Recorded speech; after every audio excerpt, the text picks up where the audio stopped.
Ayon sa GMA Network, ang kilalang Pilipinong mamamahayag na si Mike Enriquez ay pumanaw noong Martes sa edad na 71 dahil sa matagal na karamdaman. Sa loob ng 54 na taon, ang mga mapagkukunan ng balita at entertainment sa Pilipinas ay lubos na umasa kay Enriquez. Ngayong Oktubre ay 72 na sana siya.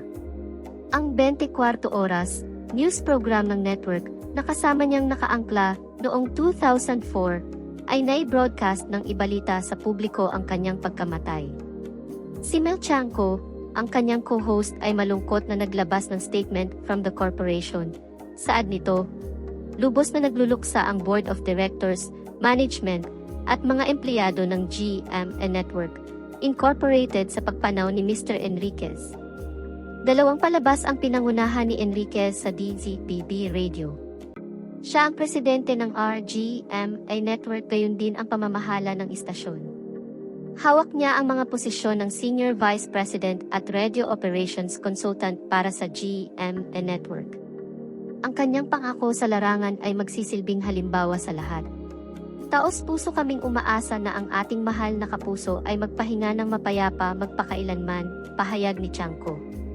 Si Enriquez ay kumuha ng 2 medical na leave sa nakaraang 5 taon dahil sa sakit.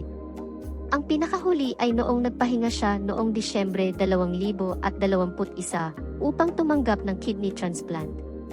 Ngunit pagkaraan ng 3 buwan, sa oras para sa halalan sa pagkapangulo noong 2022, bumalik siya sa kanyang mga tungkulin. Sinimula ni Enriquez ang kanyang karera sa pamamahayag noong 1969 nang pumasok siya sa Manila Broadcasting Company. Nakamit niya ang Liberal Arts in Commerce degree mula sa De La Salle University Manila noong 1973. Sa kalaunan ay sumali siya sa Radio Mindanao Network at Freedom Broadcasting Radio Network, bago na pabilang sa GMA Talent Pool noong 1975. Ang asawa ni Enriquez na si Elizabeth Yumping ay buhay pa. Ang mag-asawa ay walang anak,